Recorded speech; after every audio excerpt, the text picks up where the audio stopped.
হে আমার বান্দা বান্দীরা, আমি কি আল্লাহ তোমাদের রব নয়?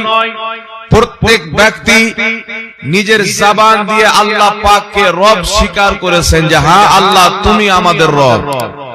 আত্মার জগতে আল্লাহকে রব মানার কারণে, আল্লাহকে এক বিশ্বাস করার কারণে বাচ্চা যখন মায়ের পেট থেকে জন্মগ্রহণ করে তখন পর্যন্ত মুসলমান থাকে, যতদিন পর্যন্ত তার পিতা তার মাতা নিজের কালচার দিয়ে নিজের ধর্ম না শিখিয়ে দেয়, বাচ্চি মুসলমান হয়েই দুনিয়াতে আসে। জোরে বলেন সুবহানাল্লাহ। তো আমরা যত আল্লাহর শুকরিয়া আদায় করি কম, কারণ আল্লাহ তাবারাক ওয়া তাআলা আমাদেরকে মুসলমান বানিয়ে মুসলমানের বাড়িতে পাঠিয়ে। আল্লাহ যদি চাইতেন ইহুদির বাড়ি পাঠিয়ে দিতেন, আল্লাহ যদি চাইতেন নাসারার বাড়ি পাঠিয়ে দিতেন, আল্লাহ যদি চাইতেন হিন্দু বাড়ি পাঠিয়ে দিতেন, কিন্তু আল্লাহ পাক কত বড় রহমান, আল্লাহ আমাদেরকে মুসলমান বানিয়ে মুসলমানের বাড়িতে পাঠিয়েছেন। জোরে বলেন সুবহানাল্লাহ।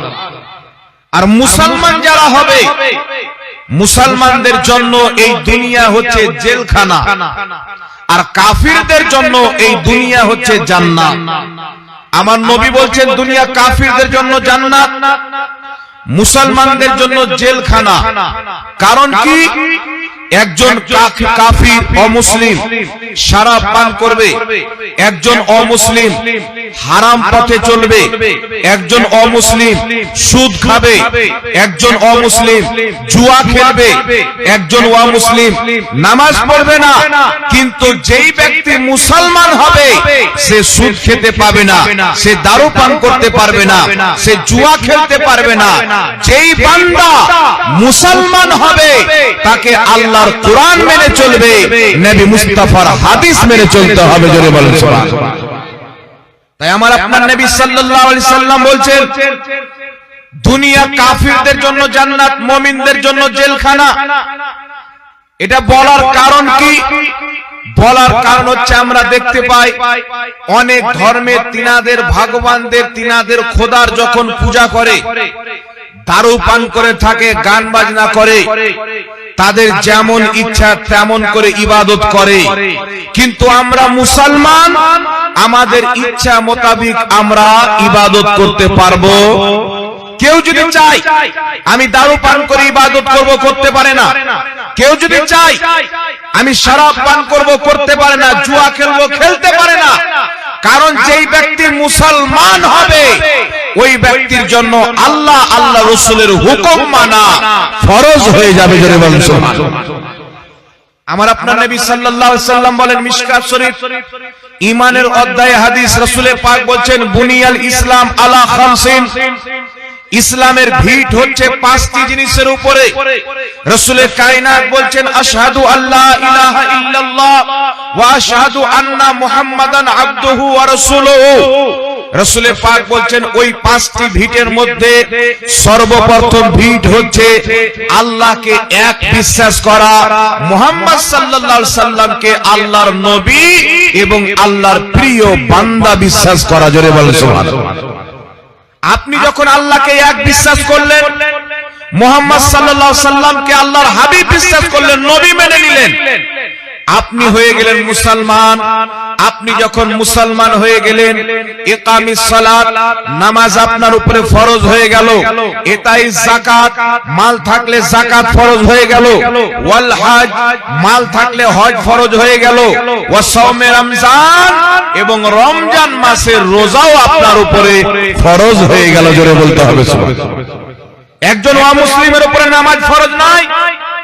তাই নবী পাক সাল্লাল্লাহু আলাইহি সাল্লাম বলেন যেই ব্যক্তি জেনে শুনে এক ওয়াক্তের নামাজ বিনা কারণে বিনা প্রয়োজনে ছেড়ে দিল, সেই ব্যক্তি কাফিরের মতো কাজ করলো, ওয়া মুসলিমের মতো কাজ করলো। কারণ যেই ব্যক্তি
এটা তো নয় যে 3 বিঘা জমি নাই তো আমি নামাজ পড়বো না। মুসলমান আছেন, আপনাকে নামাজ পড়তে হবে, রোজা রাখতে হবে। তো দুটো জিনিস সবার উপর আল্লাহ ফরজ করেছেন, আর দুটো জিনিস হজ এবং যাকাত যারা মালদার আল্লাহ পাক তাদের উপরে ফরজ করেছেন। তো ঈমান আনার পর 4টি ফরজ মুসলমানের উপরে লাগু হয়। ওই 4টি ফরজের মধ্যে সর্বপ্রথম ফরজ হচ্ছে নামাজ। একটু জোরে হবে না সুবহানাল্লাহ? আচ্ছা বাবা শুনেন, আমরা হচ্ছে মুসলমান। প্রথম লা ইলাহা ইল্লাল্লাহ মুহাম্মদ রাসূলুল্লাহ, আল্লাহ পাক ছাড়া কেউ ইবাদতের যোগ্য নয়। মুসলমান যেই ব্যক্তি হবে আল্লাহ ছাড়া কাউর ইবাদত করতে পাবে, জোরে বলেন পারবে? আল্লাহ ছাড়া কাউকে সাজদা করতে পারবে, আল্লাহ ছাড়া কাউর উপাসনা করতে পারবে। ইবাদত হবে শুধু আল্লাহর। মোহাব্বত নবীকে করতে হবে, মোহাব্বত ওলিকে করতে হবে, মোহাব্বত হক্কানি পীর মাশায়েখকে করতে হবে, মোহাব্বত পিতামাতাকে করতে হবে, মোহাব্বত আলিম ওলামাকে করতে হবে। কিন্তু ইবাদত একমাত্র আল্লাহর হবে। জোরে বলেন সুবহানাল্লাহ। আল্লাহ ছাড়া করে ইবাদত হবে না। তো সর্বপ্রথম লা ইলাহা ইল্লাল্লাহ মুহাম্মদ রাসূলুল্লাহ, এই কালেমাটি হচ্ছে ঈমান। এই কালেমাটি আপনাকে ঠিক করতে হবে। আল্লাহর ব্যাপারে আকীদা ঠিক করতে হবে, রাসূলের ব্যাপারে আকীদা ঠিক করতে হবে। এটা নয় যে আপনি আল্লাহকে এক বিশ্বাস করেন, আমাদের নবীকে নবী বিশ্বাস করেন, আপনি মুসলমান হয়ে গেলেন, চেহারাতে দাড়ি হয়ে গেল, নামাজ পড়ছেন, রোজা রাখছেন, হজ করছেন, যাকাত দিচ্ছেন, কিন্তু রাসূল সম্পর্কে যেই রকম আকীদা রাখা প্রয়োজন সেই রকম আকীদা রাখেন না, তবে আপনার উপরে কিন্তু বাবা নামাজ রোজা ফরজ হবে না, হবে না। যেমন আপনাকে উদাহরণ দিয়ে দিই, কাদিয়ানী বলে একটি দল আছে, যারা আমাদের নবীর পরে গোলাম আহমদ কাদিয়ানীকে নবী বলে মানে। আমাদের নবীর পরে কোন নবী আছে? আমাদের নবীর পরে নবী জন্ম নিতে পারে? আমার নবীর পরে কেউ যদি কাউকে নবী বলে মুসলমান থাকবে? মুসলমান থাকতে পারে না। সুতরাং কোন ব্যক্তি নিজেকে মুসলমান বলার পর, ইমানদার বলার পর, আল্লাহকে মানার পর, নবীকে মানার পরেও যদি আমার নবীর পরে কোন ব্যক্তিকে নবী হিসেবে মানে, ওই ব্যক্তি মুসলমান হতে পারে না। নামাজ যতই পড়ুক, রোজা যতই রাখুক, হজ যতই করুক, যাকাত যতই দেখ না কেন, যদি আল্লাহ সম্পর্কে, রাসূল সম্পর্কে তার আকীদা যদি খারাপ হয়ে যায়, সেই ব্যক্তি মুসলমান থাকবে না। আকীদা যদি কুফরি হয়ে যায়, তাই সর্বপ্রথম লা ইলাহা ইল্লাল্লাহ আল্লাহর ব্যাপারে আকীদা ঠিক করতে হবে। তারপর হচ্ছে মুহাম্মদ রাসূলুল্লাহ নবীর ব্যাপারে আকীদা ঠিক করতে হবে। জোরে বলেন সুবহানাল্লাহ। এখন আপনাকে বলে শুনেন, আল্লাহর ব্যাপারে কেমন আকীদা রাখতে হবে? আমাদের আকীদা, ইসলামের আকীদা হচ্ছে আল্লাহ পাক হচ্ছে লা শারীক, আল্লাহর কেউ শরীক নয়। আল্লাহ হচ্ছে একজন, আল্লাহর কোনো বাপ মা নাই, আল্লাহর কোনো ছেলে পিলে নাই, আল্লাহ করের বাপ মা নয়। আল্লাহ তাবারক ওয়া তাআলা জায়গা থেকে পাক, কোন নির্দিষ্ট জায়গাতে আল্লাহকে বসানো যাবে না, আল্লাহকে মানা যাবে না। কেউ যদি বলে আসমান হচ্ছে আল্লাহর জায়গা, এই রকম আকীদা রাখা যাবে না। কারণ জায়গা হচ্ছে সৃষ্টি। যখন পৃথিবীতে কোনো জায়গা ছিল না, তখনও আমার আল্লাহ ছিল, ঠিক না বেটি? আরশ ছিল না, আল্লাহ ছিল। আসমান ছিল না, আল্লাহ ছিল। তাই আল্লাহ সৃষ্টির ঊর্ধ্বে। আল্লাহ প্রথমে যেমন ছিল এখনো তেমন আছে, ভবিষ্যতেও তেমন থাকবে। না আল্লাহর শুরু আছে, না আল্লাহর শেষ আছে। জোরে বলেন সুবহানাল্লাহ। তো আল্লাহর ব্যাপারে তো মানুষের মতভেদ কম, না কি বলেন বাবা? সবাই আল্লাহকে এক বিশ্বাস করে। কাউকে গিয়ে যদি বলেন এই তুমি আল্লাহকে মানো, যেই ব্যক্তি নিজেকে মুসলমান বলে সে কোনোদিন বলবে না যে মানি না, সবাই বলবে মানি। তবে একটা কথা মনে রাখতে হবে, মুসলমান দুনিয়াতে এসেছে আল্লাহকে রাজি করার জন্য। আল্লাহ ততক্ষণ পর্যন্ত রাজি হবে না যতক্ষণ পর্যন্ত মুহাম্মদ রাসূলুল্লাহকে না রাজি করা। রাসূলের পাককে যদি রাজি না করা হয়, আল্লাহ রাজি হবে না। এমনকি যে স্বয়ং রব্বুল আলামিন মানব চাই আল্লাহকে রাজি করব, দুনিয়া চাই আল্লাহকে রাজি করব, কিন্তু আল্লাহ পাক চাই মুহাম্মদ রাসূলুল্লাহকে রাজি করব। জোরে বলো সুবহানাল্লাহ। আমার আপনার নবী সাল্লাল্লাহু আলাইহি ওয়াসাল্লাম, তিনাকে আল্লাহ কিভাবে রাজি করতে যাচ্ছেন শুনেন। কয়েকটি দলিল আপনার সম্পর্কে সামনে হাজির করতেছি। মহান রব্বুল আলামিন পবিত্র কোরআন পাকে বলছেন, কুল ইন কুনতুম তুহিব্বুনাল্লাহ ফাত্তাবিউনি ইউহিব্বুকুমুল্লাহ।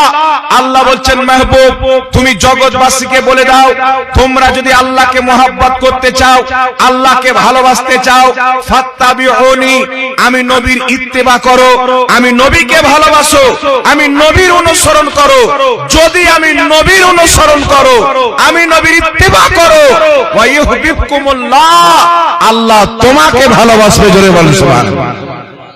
আপনি মরা পর্যন্ত চিল্লান, আমি আল্লাহকে ভালোবাসি, আল্লাহকে ভালোবাসি, আল্লাহকে ভালোবাসি। আপনি কি করে বুঝবেন আমি তো আল্লাহকে ভালোবাসি, আল্লাহ আমাকে ভালোবাসে কিনা? এটা জানার প্রয়োজন আছে কিনা বাবা? আমি যে বক্তব্য দিচ্ছি তো আমাকে এটাও তো জানতে হবে যে শ্রোতা আমার বুঝছে কি বুঝে না। খালি টাইম পাস করে 1.5 ঘন্টা চলে গেলাম তাহলে তো হবে না। তো আল্লাহ পাককে তো আমি ভালোবাসি, আপনি ভালোবাসেন, কিন্তু আল্লাহ আমাকে কবে ভালোবাসবে? আমি যত আল্লাহকে ভালোবাসি, যতক্ষণ পর্যন্ত আল্লাহর ভালোবাসা না পাওয়া যাবে তত করবে। জোরে বলেন সুবহানাল্লাহ। সুবহানাল্লাহ। আল্লাহ তাবারাক ওয়া তাআলার প্রিয় হাবিব সাল্লাল্লাহু আলাইহি সাল্লাম মসজিদে আকসার দিকে মুখ করে নামাজ পড়ছেন। মসজিদ আকসা জানেন তো বাবা, ইসলামের প্রথম কিবলা হচ্ছে মসজিদ আকসা। আমার আপনার নবী সাল্লাল্লাহু আলাইহি সাল্লাম আকসার দিকে চেহারা করে নামাজ পড়ছেন, দাঁড়িয়ে আছেন নামাজে।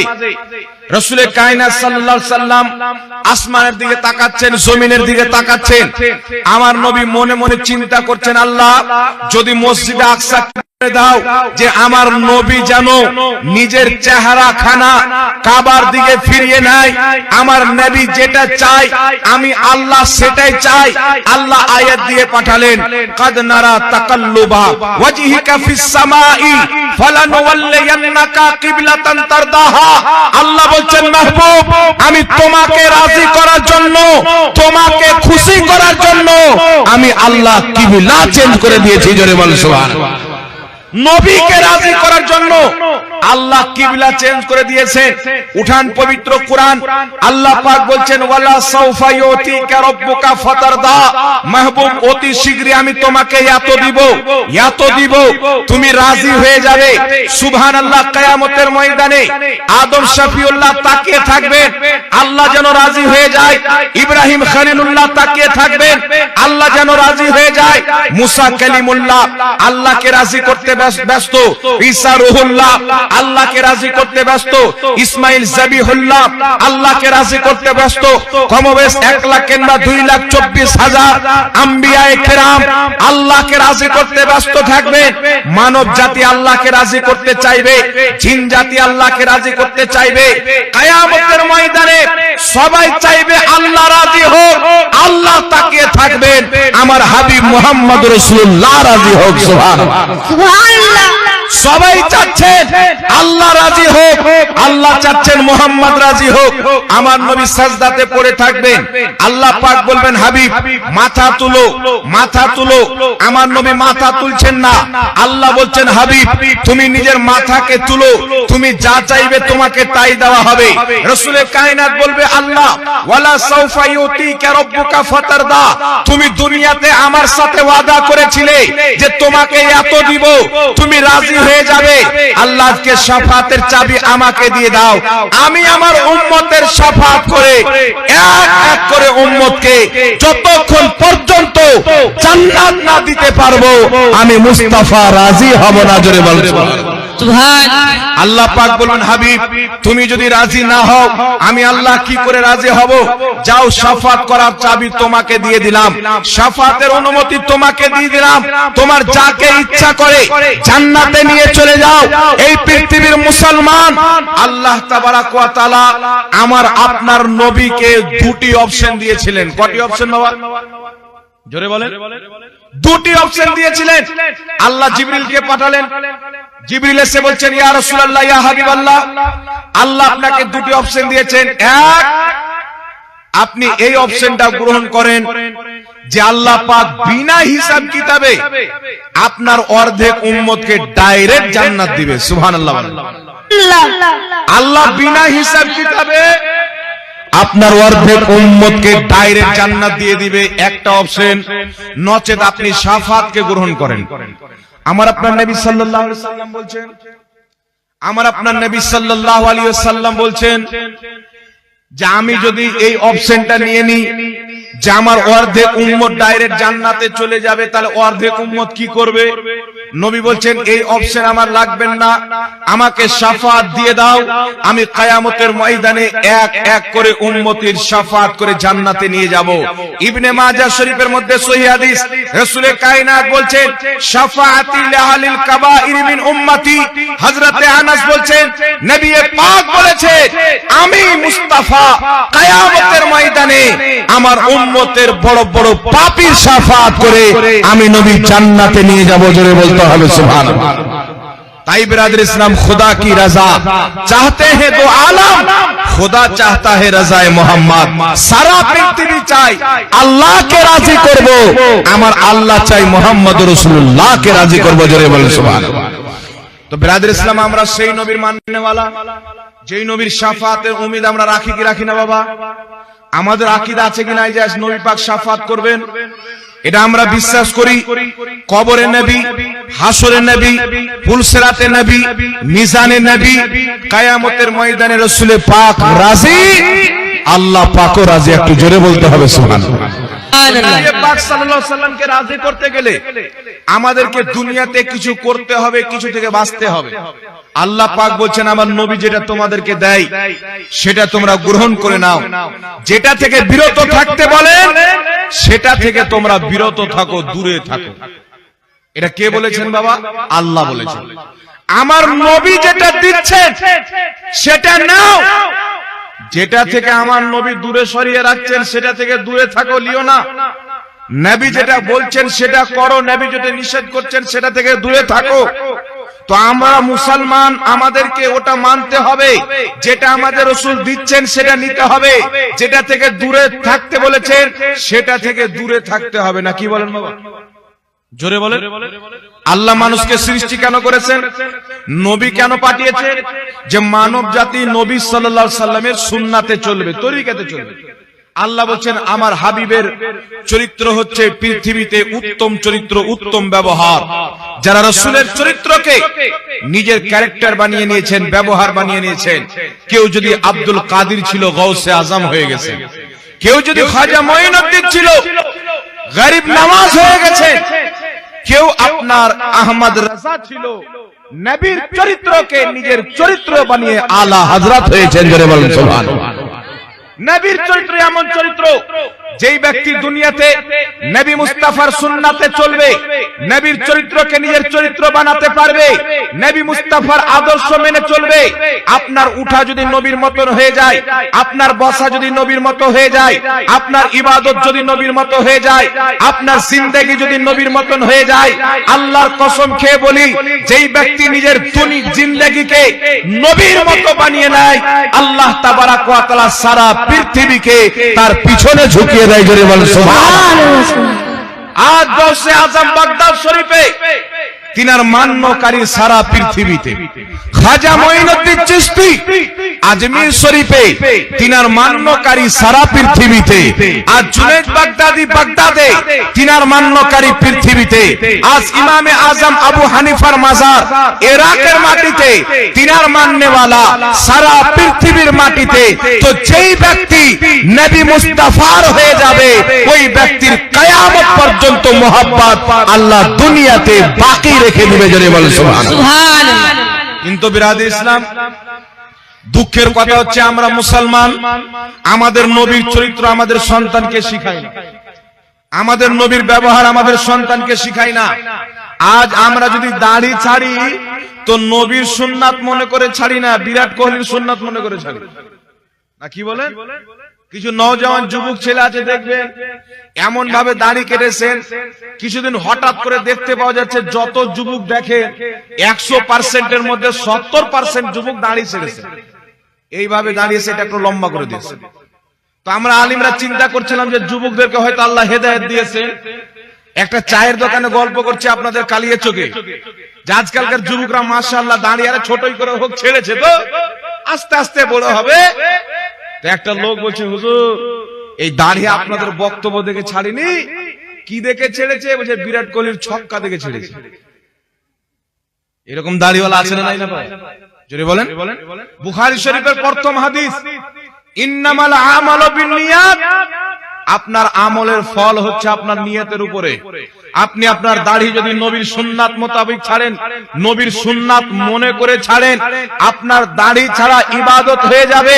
আর যদি কোনো হিরোর নকল করে, কোনো ক্রিকেটারের নকল করে দাড়ি ছাড়েন, আপনার দাড়ি রাখা বেকার হবে, কোনো নেকি পাওয়া যাবে। এই দাড়ি ছাড়েন নবীর সুন্নাত মনে করে, নিজের আদর্শকে নবীর মতন বানান। আমরা আল্লাহ দুনিয়াতে পাঠিয়েছেন, কুরআন দিয়েছেন, হাদিস দিয়েছেন, ইজমা দিয়েছেন, কিয়াস দিয়েছেন।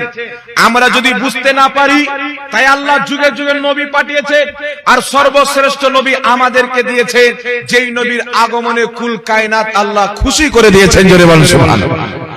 আমাদেরকে সেই নবী দিয়েছে, সেই নবীর চরিত্র আমরা মানি না, নবীর সুন্নাতে আমল করি না। আর নবীর সুন্নাতে আমল তো করি না, আমরা নবীর সুন্নাতের অপমান করি। এইরকম আছে জানেন, এরকম মুসলমান আছে। এখন যদি কোনো মুসলিম নবী মুস্তাফার শানে তাওহীন করে, আমরা বেরিয়ে যাব লাঠি নিয়ে, আমরা বেরিয়ে যাব ঝান্ডা নিয়ে, প্রতিবাদ করতে বেরিয়ে যাব। এটা আমাদের ইমানি দায়িত্ব, বের হতে হবে। নবীর জন্য জীবন লাগলে দিতে হবে। সাহাবা রাসূলের জন্য জীবন দিয়েছে, সাহাবা ইকরাম নবীর মহব্বতে কুরবানি দিয়েছে, এই জন্য নবীর জন্য দিতে হবে। তবে যখন আমরা নিজেই নবীর সুন্নাতকে দাফন করি, নবীর সুন্নাতের মাজাক বানিয়ে নিই, তখন আমাদের সাজা হওয়া উচিত। আছে না নাই বাবা? কোন মুসলিম যদি নবীকে অপমান করে, তো তার সাজা আমরা চাইবো। আর মুসলমান যদি নবীর সুন্নাতকে দাফন করে, এটার সাজা হওয়ার প্রয়োজন আছে না নাই? এটার সাজা হওয়ার দরকার আছে না নাই বাবা? একটু জোরে বলেন, কথা বলেন। কোন মুসলিম বা কোন ব্যক্তি যদি রাসূল পাকের গুস্তাখি করে, বেয়াদবি করে, তার সাজা হোক, আমরা চাই কি চাই না? এই জোরে বলেন, চাই কি চাই না?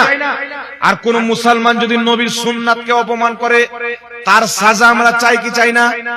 এই জোরে বলেন, চাই কি চাই না? আপনাকে একটা কথা বলছি শুনেন, ইসলাম কাকে বলে? নবীর আদর্শকে নিজের আদর্শ বানাতে হবে। নবী যেইভাবে জীবন যাপন করেছেন, আমাকে আপনাকে জীবন যাপন করতে হবে। রাসূলে কায়নাত বলছেন, আন নিকাহু মিন সুন্নতি, বিবাহ করা আমি নবী মুস্তাফার সুন্নাত। বিয়ে করা কি? জোরে বলেন। বিয়ে করা নবীর সুন্নাত। আমার নবী বলছেন, আন নিকাহু মিন সুন্নতি, বিয়ে করা হচ্ছে আমি নবীর সুন্নাত। এটা আমরা বিশ্বাস করি কি করি না? জোরে বলেন। আমাদের নবীর কথা মানি কি মানি না? বিয়ে করা নবীর সুন্নাত না? এই জোরে বলেন, বিয়ে করা নবীর সুন্নাত না? কথা বলেন না আপনারা? বিয়ে করা নবীর সুন্নাত। এই নবীর সুন্নাত দিয়েতে যখন আমরা ঢোল বাজাই, হিজড়া নিয়ে এসে ডান্স করাই, মহিলাদেরকে নাচাই, ডিজেতে বেশ্যাদের গান বাজাই, তখন আমরা নবীর সুন্নাতের মাজাক বানাই কি বানাই না? একটু জোরে বলেন। এটা নবীর সুন্নাতের মাজাক উঠলো কি উঠলো না? আরে বিয়ে করা নবীর সুন্নাত।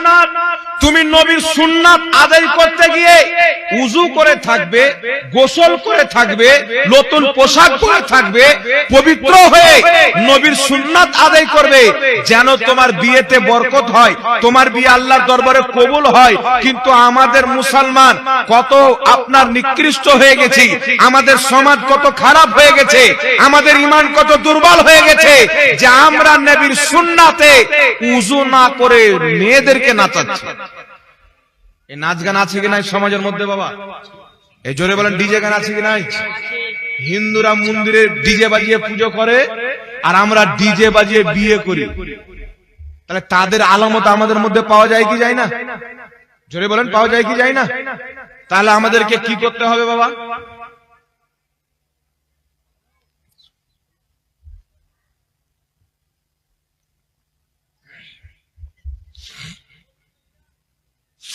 রাসূল পাক সাল্লাল্লাহু আলাইহি সাল্লামের সুন্নাতের ইজ্জত যদি আমরা নিজেই না করি, তাহলে আমাদের নবীর প্রতি, নবীর ইজ্জতের প্রতি আক্রমণ অমুসলিমরা করবে কি করবে না বাবা? মুসলমান যখন নবীর সুন্নাতকে মিটাবার চেষ্টা করবে, অমুসলিম বাড়ি থেকে বেরিয়ে পড়বে, মুহাম্মদ সাল্লাল্লাহু আলাইহি সাল্লামের চরিত্রকে মিটিয়ে দাও, মুহাম্মদ সাল্লাল্লাহু আলাইহি সাল্লামের অপমান করো। এখন বিয়ে করা হচ্ছে নবীর সুন্নাত। কেউ মন্দিরে আপনার হিন্দু ভাইরা পূজা করেন, পূজাতে তারা গান বাজনা বাজায়, আর আমরা মুসলমান যেই ধর্মে গান বাজনা হারাম, আমরা মা বোনদের বিয়েতে গান বাজাই। তাহলে তাদের কিছু চরিত্র আমাদের মধ্যে আছে না নাই বাবা? এ বলেন এসে না আসেনি? তাহলে সমাজের মধ্যে নবীর সুন্নাত আদায় করতে গিয়ে যারা গান বাজনা বাজাচ্ছে, ডিজে বাজাচ্ছে, এই সমস্ত জিনিস বন্ধ হওয়া দরকার আছে না নাই? কখন বন্ধ করবেন? কিয়ামত হওয়ার পর, কবরে যাওয়ার পর। কখন বন্ধ করতে হবে? আজকে বন্ধ করতে হবে। আজ লে উনকি পানাহ, আজ মদদ মাंग उनसे, कल ना मानेंगे कियामत को अगर मान गया।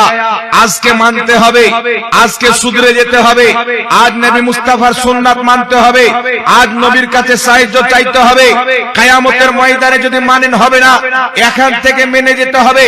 রাসূলের পাক বলছেন, দুনিয়া হচ্ছে আখিরাতের বাজার, তুমি দুনিয়াতে যা করবে আখিরাতে তা পাবে না। কি বলেন বাবা? একটা লোক বাজারে গিয়েছেন, বাজারে গিয়ে 1 কিলো আলু কিনেছে, হাফ কিলো টমেটো কিনেছে, হাফ কিলো বাগুন কিনে নিয়ে আসার পরে স্ত্রীকে দিয়ে ঘুরতে চলে গেছে, মাঠে কাজ করতে। দুপুরে এসে বলছেন খাবার দাও, খাবার দিচ্ছে তো বাগুন আপনার টমেটোর আলু যেটি সে নিয়ে এসে সে রান্না করে দিয়েছে, তো নিজের বউটাকে পিটছে। স্ত্রীকে বলছে এই মাংস কোথায়? আচ্ছা বলে তো বাবা, বাজারে যেটা কিনবে বাড়িতে সেটাই না রান্নবে? তার স্ত্রী বলছে বাদর তুই কিনলি আলু, তুই কিনলি টমেটো, তুই কিনলি বাগুন, তো আমি মাছ কোথায় পাবো, গোশ কোথায় পাবো? তুমি যেটা বাজার করবে সেটাই তো আমি রান্না করব। তো এই দুনিয়াতে যদি আমরা গুনাহ করে কবরে যাই, তাহলে জাহান্নামই তো ঠিকানা হবে, জান্নাত পাওয়া যাবে? তো দুনিয়া আখিরাতের বাজার। নবী মুস্তাফার উদাহরণ দেখেন, এই দুনিয়াতে আপনি যা করবেন আখিরাতে তা পাবেন। এই দুনিয়াতে নেকির কাজ করেন, গুনাহ থেকে বাঁচেন, আল্লাহ জাহান্নাম থেকে আপনাকে বাঁচান। আপনি নিজেকে গুনাহ থেকে বাঁচান, আপনাকে আল্লাহ জাহান্নাম থেকে বাঁচাবে। জোরে বলেন না সুবহানাল্লাহ। সমাজের ভিতর থেকে গান বাজনা উঠানোর প্রয়োজন আছে না নাই? ওই একটু জোরে বলেন আছে না নাই? এই একটা কথা কান খুলে শুনেন, যেই বাড়িতে বিয়ে হচ্ছে, ছেলের হোক আর মেয়ের হোক, ডিজে নিয়ে এসে গান বাজার জন্য গান বাজাচ্ছে, ডান্স করাচ্ছে মহিলাদেরকে। এখন তো লজ্জা শরম মানুষ বেঁচে খেয়ে নিয়েছে, বাজারে লজ্জা শরম বিক্রি করে চলে এসেছে। আলু কিনতে গিয়ে মানুষ টাকা দেয়, আমাদের সমাজের লোক আলু কিনতে গিয়ে ইজ্জত দিয়ে চলে এসেছে। বাপের সামনে বেটি ডান্স করছে, বাপ বাধা দিচ্ছে না, দাঁড়িয়ে দেখছে, লজ্জা শরম নাই। মা দেখছে, বাধা দিচ্ছে না, লজ্জা শরম নাই। ঈমান কত দুর্বল হয়ে গেছে, আমাদের হায়া মিটে বেহায়া হতে চলেছে সমাজ। তাই বেরাদের ইসলাম, এখন আমাদেরকে জাগতে হবে। আর এই পবিত্র জালসা থেকে, ফাসিহি কনফারেন্স থেকে একজন আল্লাহওয়ালার নামে আজকে জালসার নাম দিয়েছে। নেকির কাজ করলে আল্লাহওয়ালা হয়ে যায়, গুনহার কাজ করলে আল্লাহওয়ালা হওয়া যায় না। তার কারণে আমাদের সমাজ থেকে হারাম কাজকে দূরে করতে হবে, কি হবে না? এই জোরে বলেন হবে কি হবে না? আপনারা চান কি চান না বিয়েতে গান বাজনা বন্ধ হোক? চান কি চান না ডান্স বন্ধ হোক? চান কি চান না ছেলেদেরকে ডান্স করানো যাবে, মেয়েদেরকে ডান্স করানো যাবে? এটা মুসলিমদের কালচার না ইহুদিদের কালচার? খ্রিস্টানদের কালচার, ইহুদিদের কালচার। নবী পাক বলছেন, মান তাশাব্বাহা বিকওমিন ফাহুয়া মিনহুম, যে কওমের নকল করে সে তাদের মধ্যেই পড়ে। আপনি যদি ইহুদির মতন করেন, আপনি ইহুদির মধ্যেই পড়বেন। কথা বুঝতে পারছেন তো? মুসলিমদের কালচার আমাদের কাছে কেন আসবে? আমার নবীকে মেয়ের বিয়ে দেননি, জোরে বলেন। সাহাবা ছেলেদের বিয়ে দেননি। আমার নবীর জামানায় বিয়ে হয়েছেন, গান বাজনা ছিল। এই জোরে বলেন, গান বাজনা ছিল। আমার নবীর জামানায় বিয়ে হয়েছে, ডান্স হয়েছে, আনন্দ করেন শরীয়ত অনুযায়ী, কিন্তু গান বাজনা করা যাবে না, বন্ধ করতে হবে। তাই আমি আপনাকে বলছি, আজকে ফাসিহি কনফারেন্স থেকে একটা মেসেজ নিয়ে যান, আর এয়ারপোর্টে আপনাকে আমল করতে হবে।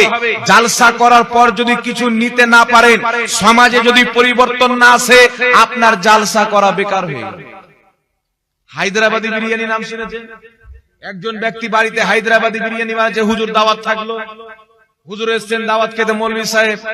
তো হায়দ্রাবাদি বিরিয়ানি একবারে খাসির মাংসর বড় বড় পিস, কিন্তু বিরিয়ানি তো খাতারনাক হয়েছে, কিন্তু লবণ টোটালি দেয়নি। বলেন তো বিরিয়ানিটা কেমন মজা হবে? টেস্ট লাগবে?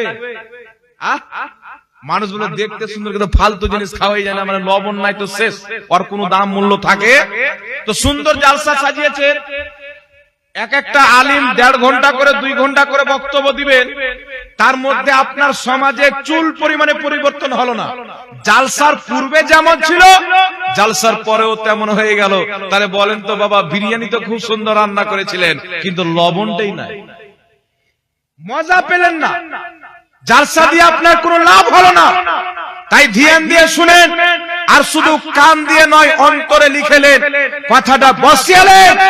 আজ থেকে যেই বাড়িতে বিয়েতে বাজনা বাজবে, ডিজে বাজবে, ড্যান্স হবে, হারাম কাজ হবে, ইসলাম বিরোধী কাজ হবে, নবী বিরোধী কাজ হবে, খোদার ফরমান বিরোধী কাজ হবে, সেই বাড়ির দাওয়াত কবুল করা যাবে? যাবে? ওই বাড়ির দাওয়াত যদি আপনি কবুল করেন, 1 সপ্তাহ পূর্বে আব্দুল মান্নান সাহেব আপনাকে দাওয়াত দিল, আমার মেয়ের বিয়ে বা ছেলের বিয়ে যাবেন, আপনি দাওয়াত কবুল করলেন।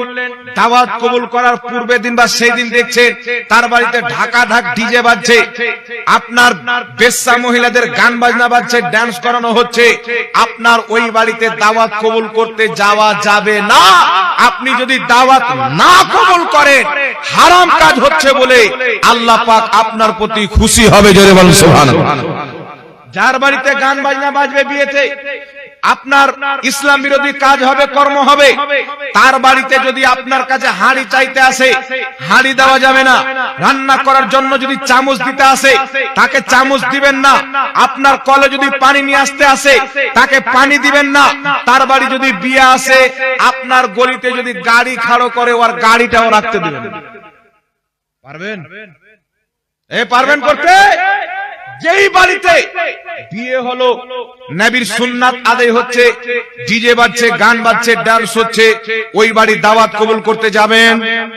বলেন ইনশাআল্লাহ যাব না? হাত উঠিয়ে বলেন, হাত উঠিয়ে বলেন ইনশাআল্লাহ যাব না। ওই বাড়িতে রান্নাও করতে যাবেন না। কথা বুঝতে পেরেছেন? ওই বাড়িতে চাচা, চাচা বসেন, বসেন, বসেন। এটা যখন বাজাবে ওর বাড়ি গিয়ে বলেন তো, তাহলে আলহামদুলিল্লাহ খুব ভালো হবে না, কি বলেন?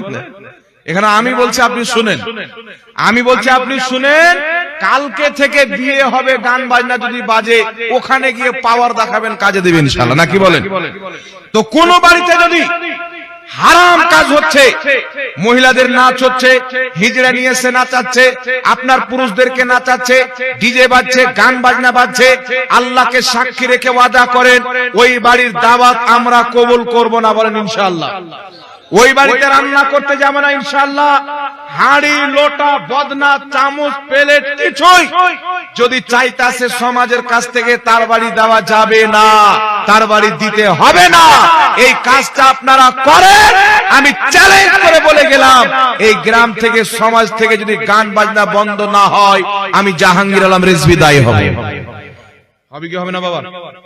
আপনি যাবেন না তার বাড়ি, আপনার ছেলেকে যেতে দিবেন না, আপনার মেয়েকে যেতে দিবেন না। সমাজকে পাক করেন, সমাজকে পবিত্র করেন, নিজের সমাজকে পাক করেন। নবীর সুন্নাত বিবাহ করা, এই বিবাহ পাক পবিত্র অবস্থাতে করেন। নাচ বন্ধ করেন, গান বন্ধ করেন, ডিজে বন্ধ করেন, নবীর সুন্নাত মোতাবেক বিয়ে দেন, ইনশাআল্লাহ আপনার বিয়ে আল্লাহর দরবারে কবুল হবে। আপনার যেই বাচ্চা জন্ম নেবে, ওই বাচ্চা পিতা মাতার ওয়াফাদার জন্ম নেবে। জোরে বলুন সুবহানাল্লাহ। আজকাল মা এসে বলছে বেটা আমাকে দেখে না, বাবা এসে বলছে বেটা আমাকে দেখে না, তো তোকে দেখবে কেন? তুই যে বিয়ে করেছিলি, তো তুই তো রান্ডি না চালছিলি, তুই তো নবীর সুন্নাতে আদায় করিসনি। বলছে আমার ছেলে আমাকে দানা দেন, তো দিবে কেন? যেই দিন তোমার বিয়ে হয়, সেই দিন তুমি রান্ডি নিয়ে এসে নাচাচ্ছ, সেই দিন তোমার সামনে মহিলারা ডান্স করছে, বাচ্চাদেরকে নাচাচ্ছ, গান বাজনা বাজাচ্ছ, একটা পবিত্র নবীর সুন্নাতকে মাজাক বানিয়ে নাপাক কর্ম করছো, তো ওই বিয়ের বাচ্চাটা যে জন্ম হবে, পিতা মাতাকে দেখবে না, ইনজেকশন দিবে? পিতামাতার ওয়াফাদার হবে না গাদ্দার হবে? তাই সচেতন হন, আপনাকে কবরে যেতে হবে। আপনার বাপ চলে গেছেন, আপনার নানা চলে গেছেন, আপনার পূর্বপুরুষ চলে গেছেন, আপনাকে আমাকে কবরে যেতে হবে। কবরে যাওয়ার পূর্বে এই দুনিয়াকে, সমাজকে পাক পবিত্র করে, নিজেকে পাক করে কবরে নিয়ে যেতে হবে। আপনি গুনাহ থেকে বাঁচেন, আল্লাহ কবরের আযাব থেকে বাঁচাবে। জোরে বলেন সুবহানাল্লাহ। কথা বুঝতে পেরেছেন বাবা? আর একটা কথা আপনাদেরকে বলে দিই, শুনেন। আচ্ছা বলেন তো বাবা, আপনাদের সমাজে কেউ দারু পান করে? দারু পান করে? এই দারু পান করনেওয়ালাকে সমাজ থেকে কি করতে হবে? কোন পদক্ষেপ আপনারা কোন পদক্ষেপ নিয়েছেন? কেউ নেননি। খাচ্ছে খা, ও বলছে খাচ্ছে খাক, দেখা যাচ্ছে ওই লোকটার বেটা একটু বলেছে ও আবার দারু মারছে, ও আবার দারু মারছে। আচ্ছা বলেন তো, দারু পান করা এটা মৌলবীরা হারাম করেছে না আল্লাহ হারাম করেছে? জোরে বলে। কিছু লোকের ধারণা হতে পারে যে হুজুর বলে গেল যে হারাম মানে হুজুরাই বানিয়েছে। না, আল্লাহ যেটাকে হারাম বলেছেন হুজুররা ওটা কি হারাম বলে? আল্লাহ যেটাকে হালাল বলেছেন হুজুররা ওটা কি হালাল বলেন? একটা কথা মনে রাখবেন, রাসূল পাক সাল্লাল্লাহু আলাইহি সাল্লাম বলছেন, যেই ব্যক্তি জীবনে একটিবার দারু পান করেছে, বিনা তওবা করে, বিনা পবিত্র হয়ে কবরে চলে গেছেন, আল্লাহর নবী বলছেন ওই ব্যক্তি কিয়ামতের ময়দানে আমি মুস্তাফার হাতে হাউজে কাউসারের পানি পাবে না। যে দারু খাবে সে হাউজে কাউসারের পানি পাবে না। আল্লাহ বলছেন ইন্না আ'তাইনাকাল কাউসার, মাহবুব আমি আল্লাহ নিশ্চয় তোমাকে কাউসার দান করেছি। কিয়ামতের ময়দানে নবীর উম্মত যখন মাথার উপরে সূর্য হবে, মাথার মগজ পিঘলে কানের ফুটো দিয়ে বেরিয়ে পড়বে, কলিজা ফেটে যাবে, পিপাসায় জবানটা শুকিয়ে চুরমাচার হয়ে যাবে, এমনি অবস্থায় নবী মুস্তাফা ওই হাউজে কাউসারের জান্নাতের পানি নিজের উম্মতকে পান করাবে। যেই হাউজে কাউসারের পানি দুধ চাইতে বেশি সাদা, মধু চাইতে বেশি মিষ্টি, যেই ব্যক্তি একবার পান করে নিবে কিয়ামতে দ্বিতীয়বার তাকে পিপাসা লাগবে না। একটু জোরে বলতে হবে সুবহানাল্লাহ। যেই ব্যক্তি দারু পান করবে, রাসূল পাক বলেন সেই ব্যক্তি আমার হাতে হাউজে কাউসারের পানি পাবে না। ছটফট ছটফট করবে কিন্তু বাবা পানি পাবে না। একটা কথা আপনাকে বলি, শুনেন, একটু ধ্যান দিয়ে শুনবেন। একজন আল্লাহর বান্দা 500 বছর নামাজ পড়েছেন। কত বছর?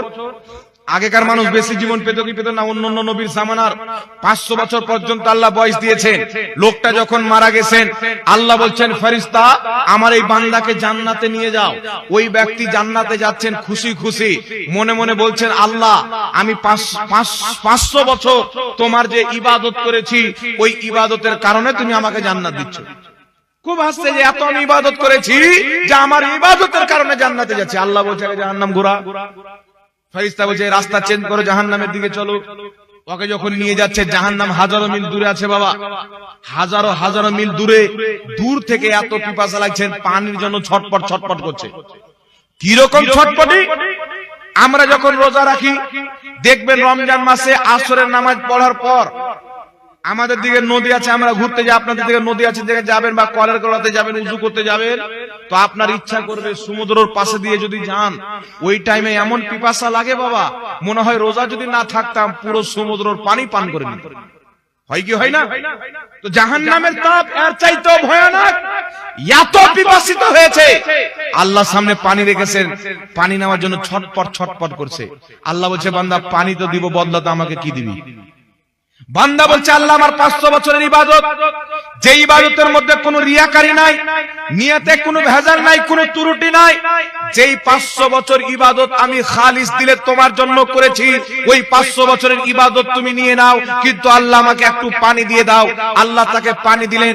পানি পান করার পর আরেক কদম আগে গিয়েছেন, আবার পিপাসা লেগেছেন, আল্লাহকে বলছেন আল্লাহ পানি দাও।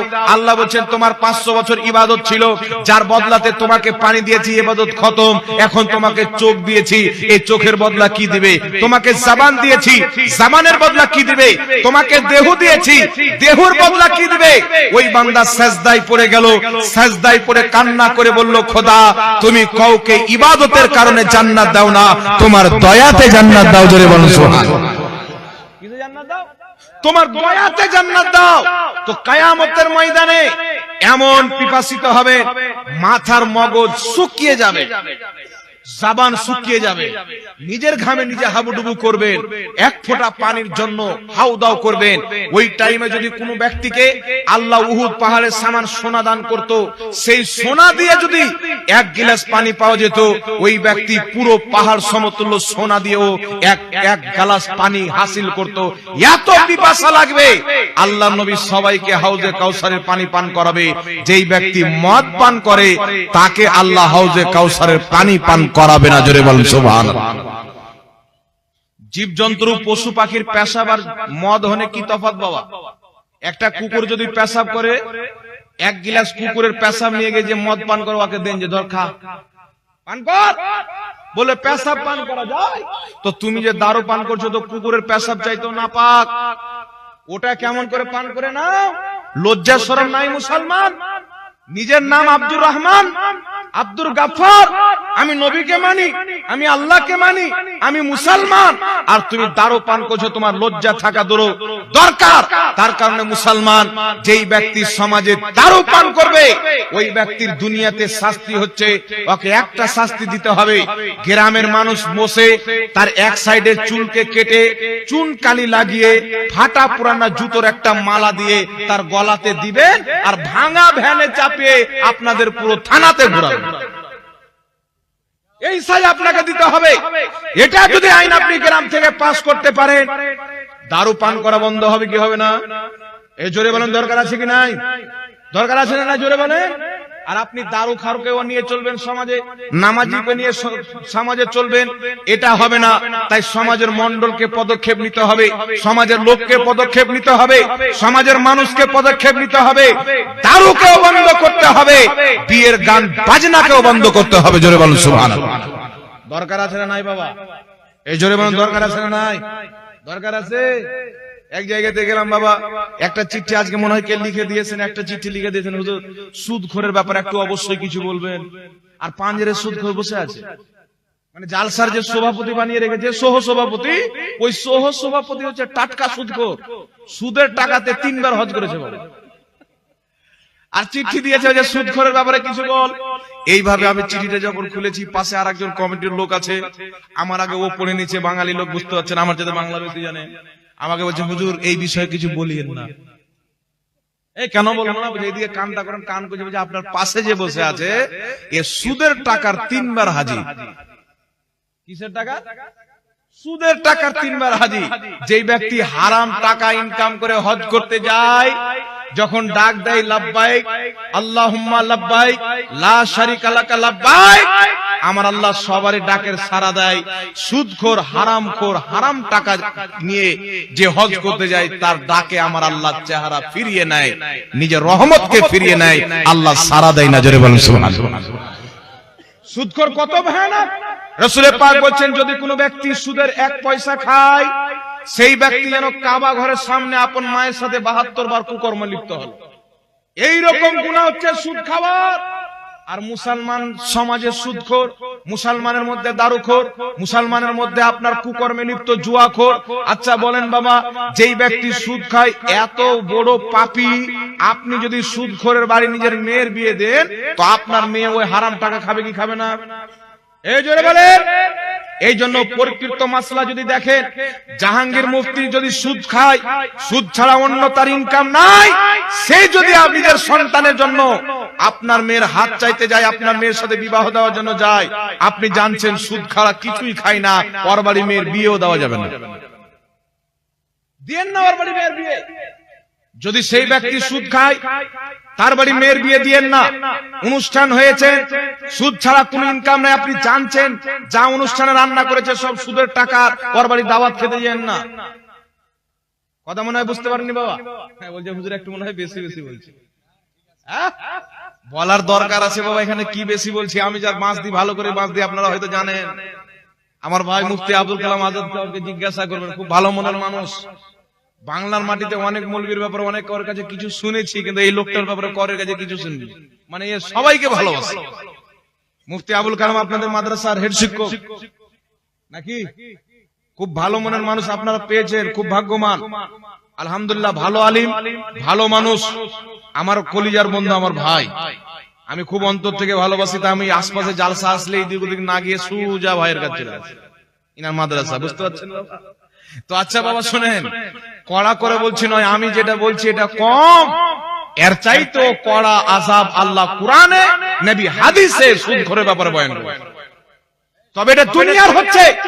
যদি কোন সুদখোর একটা গরুতে ভাগা দেয়, জানছেন লোকটা সুদের ইনকাম ব্যতীত অন্য কোনো ইনকাম নাই, ভাগা যেই টাকাতে দিয়েছেন সুদের টাকাতে দিয়েছেন, তাহলে সেই ব্যক্তি যেই গরুতে, যেই উটে, যেই ভুষে আপনার কুরবানি ভাগা দিবে, সেই গরুতে আপনার ভাগা দেওয়া চলবে না। কথা বুঝেছে? এদিকে দেখেন না, ও আপনার কাজ করছে, কথা শুনেন। যদি কোন সুদখোর একটা গরু কিনলো, ভাগ দিল, আপনারা 6 জন ভাগ দিবেন, আর সুদের টাকা ছাড়া অন্য কোনো ইনকাম নাই, কনফার্ম আছেন যে সুদের টাকা দিয়ে ভাগ দিয়েছে, তাহলে ওই সুদখোরের গরুতে আপনার হালাল টাকা ইনকাম করনেওয়ালার ভাগ দেওয়া যাবে? এই জোরে বলেন যাবে? যাবে না। তাই কেউ যদি সমাজে সুদ খায়, যারা সুদ খেয়েছেন তাদের উপরে ফরজ, তাদের উপরে জরুরি, যাদের কাছে বাড়তি টাকা নিয়েছে তাদের টাকা ফেরত দিতে হবে। যদি টাকা ফুরিয়ে দেন, হাত পা ধরে মাপ নিয়ে নিতে হবে।